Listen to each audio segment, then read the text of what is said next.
morning, everyone. Welcome to the Haverhill Journal Live for Monday, April 26th, 2021. I'm Lindsay Paris, here with you tonight from the HC Media Studio. Tonight, Today in Haverhill's Josiah Morrow is capturing history in the making with a pandemic time capsule project. He'll be here with me to tell us how everyone can get involved. Then, Haverhill is cleaning up and beautifying our neighborhoods as the weather warms. I visited Team Haverhill's Clean and Green initiative, did a cleanup of my own, and interviewed citizens that are making the city a better place in a special Earth Day segment. But first, Mayor Jim Fiorentini is joining us for his latest update. Mayor Fiorentini, thanks for coming on the show. Thanks. Well, this week we have a great problem to have, which is more vaccine doses than we have people. So I'm asking everybody out there who hasn't been vaccinated, let's get going. Let's get this city back on track, and let's get everyone in the city vaccinated. If you haven't been vaccinated, there's lots of places where you can go, and you don't even need to sign up for most of them. You can just walk in. We had a great clinic last Saturday at the Calvary Baptist Church. We're going to have several at the Citizen Center this week. You only need to walk in. Just you can watch the city website or drive by. There'll be signage. You see people outside. Just go in. There are also clinics at AMVETS, and they are taking walk-ins. And there are clinics. Greater Lawrence Family Health, you do have to sign up. It's glfhc.org. Get vaccinated. If you have anybody 16 to 18, they can only get the Pfizer vaccine, and that's available at AMVETS. Get them down there and let's get going. It is not the vaccine you need to be worried about. It's the virus. And that's what I've been saying every week. The virus might kill you or your parents or your grandparents. The vaccine might cause your arm to be sore. So we want to get back on track here. Thanks. Thanks, Mayor Fiorentini. I must say, I was at the Citizen Center where I had my vaccinations. They were quick, fast, painless. It was excellent. Painless. I see. You hear so many stories about the one chance in 1,000 that somebody's going to have pain. I was vaccinated. I didn't feel anything. The first shot, the second shot, I would say my arm was a little bit sore for maybe an hour, and that's right. It. That's all there is to it. Small price to pay, for sure. I had much more of a reaction from the flu vaccine and from the pneumonia vaccine than I did from the COVID-19 vaccine.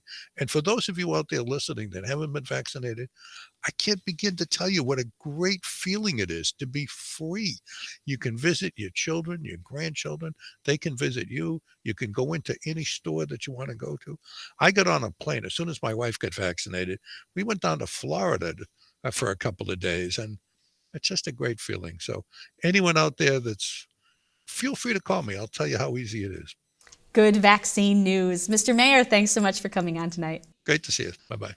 Stay up to date with the mayor by subscribing to his blog at jimfiorentini.wordpress.com or by reading his updates on the Haverhill News page on Facebook. The COVID-19 pandemic has been the most globally challenging event in generations, the kind of event that someday you'll be telling your great-grandchildren about. Josiah Morrow, moderator of the Today in Haverhill Facebook page, is working to preserve elements of this historic era in a time capsule to be opened 50 years from now. Josiah is here with us now to talk about how we can all be a part of it. Welcome to the show, Josiah. Thank you for having me, Lindsay. It's great to be here.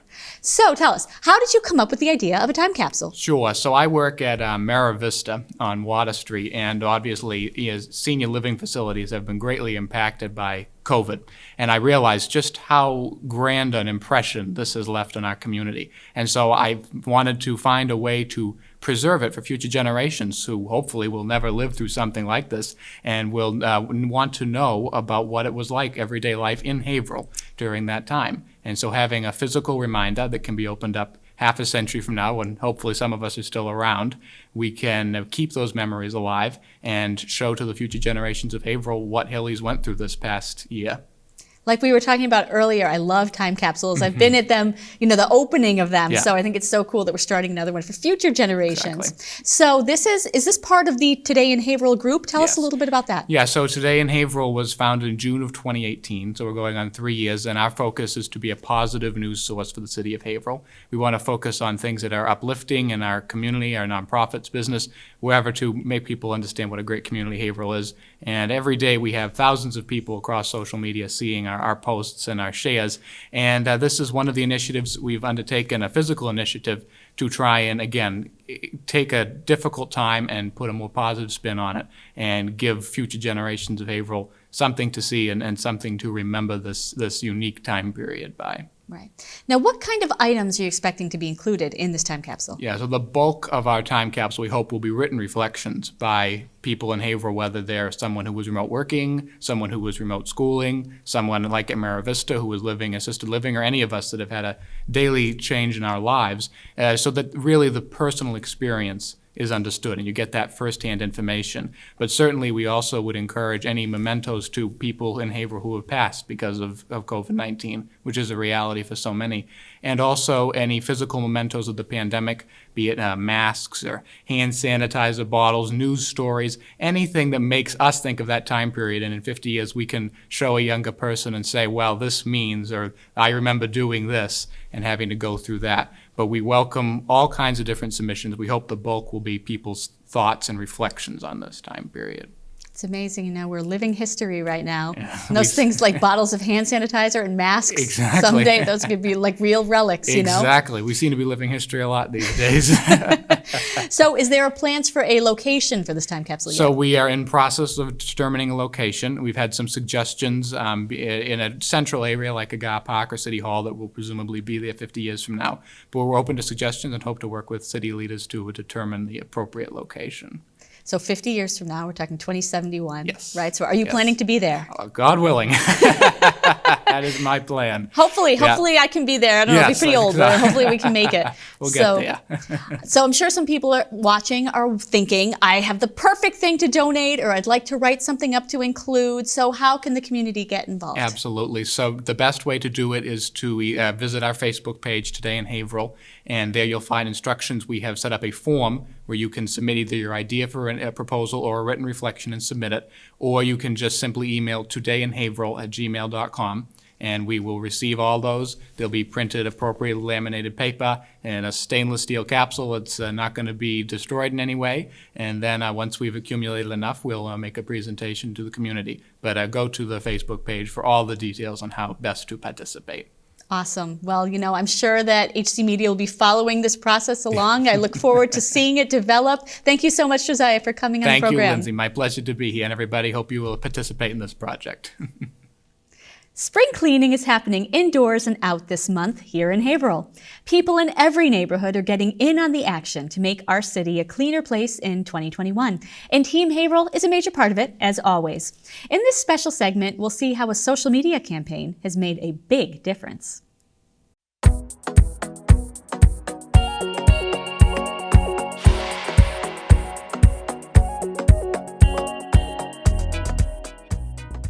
In the springtime, a Haverhill resident's fancy turns to thoughts of outdoor cleanup. People are out there picking up trash accumulated over a long winter, and while it might look like they're doing it alone, they're actually all working together. The cancellation of the citywide Earth Day cleanup has inspired many folks to get out there and do it on their own, then nominate their friends on social media to do the same. And Team Haverhill's Clean and Green Committee has been greening up downtown for years, and they're back in action this year. We went down to take a look. So tonight's part of another Team Haverhill Clean and Green event. So it's doing some trash pickup here in the heart of the downtown, and also we're mulching, trying to make everything look both cleaner and greener and a little nicer. So Team Haverhill's Clean and Green project started in 2019 at Possible Dreams, and it basically kicked off because we want to see our downtown looking cleaner and greener. So we've been planting and cleaning and painting downtown. So far since 2019, we've done over 700 projects. So that's trash bags, leaf bags, plants, to try to make our downtown look the best it possibly can look. I'm here with Team Haverhill, volunteering to clean up the Wingate parking lot, as you can see here. And just, it needs to be done, and Team Haverhill always makes that happen. Actually, one of HC Media's own, Sarah Blackstone, a couple of years, started this pickup trash movement, if you will. Some of the Team Haverhill members participated, but this year, Lisa Marzilli, Vice President of Team Haverhill, really tried to kick it up. And she and her husband, Jeff, went out and did a cleaning, and they challenged 3 people, myself being one of them and a few others, to do a cleanup as well, pick up at least a bag full of trash, post pictures, and then challenge 3 more people. The idea of pay it forward. So my wife Lindsay, our oldest son Tommy, and I went out, and yeah, we went down our street, Kingsbury Ave, and down South Prospect, down along the Bradford Rail Trail, and picked up a couple bags full of trash, and you feel good. You know, you're making a difference in your community. I think it's easy for people to complain about things that don't look great, and I think you can complain or you can do something about yourself. So that's what we did, and I think I then challenged a few people to do it, and they've posted their results, and it's just great seeing the momentum that's building and what's happening. I think it's a wonderful initiative, the Clean Up Haverhill, and I think Dave Schultz tagged me, and I was so happy to be tagged. And I walk my dog along, the neighborhood every single day, and to kind of clean up all the spots that I've seen every day. People along the neighborhood loved it too, and some people, joined in. So it's just a collaborative thing that, if we all do it, it'll get cleaner, and just takes that little bit of effort. I cleaned up this corner, the corner of Forest Ave and Canosa, because it's the end of my street. And in the past, I've done things where I did other areas, or I helped clean up at Winnikenny with Tom Sullivan, or things like that. But I thought this year, I'm going to do my own street. It's something that I've done every year for the past couple of years, and this year I saw Team Haverhill post a lot of things, encouraging people to do it. And I like it because it's one of those things the past few years has been done kind of like that, the Ice Bucket Challenge, where you clean up your area and then you challenge 5 friends to do the same things. I do the My Town Haverhill, the Facebook page, and I make a point of just posting everybody I can on there that I see do the cleanups, but I also see them all over the place. I see Team Haverhill do it, I see individuals do it, and I think it's just, instead of us getting together for one big day of cleaning up Haverhill, everybody is being inspired by everybody else and seeing they're picking up, so it's a just nice inspirational thing just on social media. So far, between here around Pond and over at Elm Street, we've picked up almost 6 bags of trash. What do you think, you guys? We're gonna do this again? Yeah. Yeah, awesome. So thank you, Linda Brown, for the trash pickup nomination. And for anybody who's watching who hasn't picked up some trash, grab a bag and some gloves and join the party to help make Haverhill clean and green.